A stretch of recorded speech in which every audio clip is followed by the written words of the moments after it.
yapsam seni hala unutamıyorum. Dün yine resimlerine baktım senin.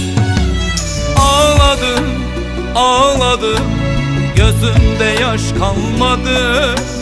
Seni hala çok seviyorum.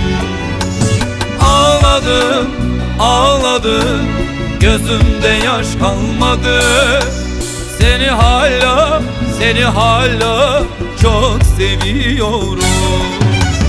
Aşığım, vurgunum, inanmıyorsun bana. Ben sana aşığım, aşığım. Bir gülüşün Yeter bana, gülümse bana. Dün gece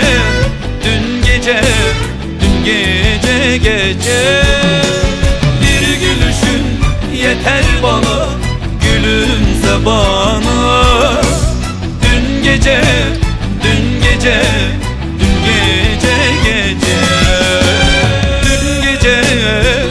yine uykum gelmedi. Dün gece yine seni düşündüm. Dün gece yine rüyama girdin. Dün gece yine gözlerim dondu. Dün gece yine uykum gelmedi. Dün gece yine seni düşündüm. Dün gece yine rüyama girdin. Dün gece yine gözlerim doldu. Dün gece yine uykum gelmedi. Dün gece yine sigaramı yakıp o soğuk sahilde sabahlara kadar seni düşündüm. Seni hala çok seviyorum. Aşığım, vurgunum, İnanmıyorsun ki be gülüm bana. Oysa ben sana aşıktım. Ama sen ne yaptın? Arkana bakmadan beni yapayalnız bir başıma bırakıp gittin. Şimdi ne diyorum biliyor musun? Git canın cehenneme diyorum. Canın cehenneme. Yani bu ne demektir? Cehenneme kadar yolun var demek. Cehenneme kadar yolun var. Aşığım, vurgunum, inanmıyorsun bana.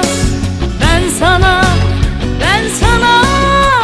aşığım, aşığım.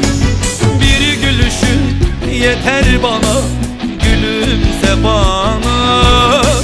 Dün gece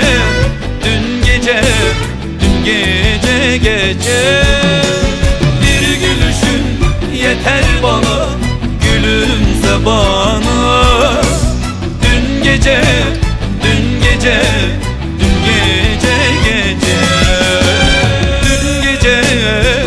yine uykum gelmedi. Dün gece yine seni düşündüm. Dün gece yine rüyama girdin. Dün gece yine gözlerim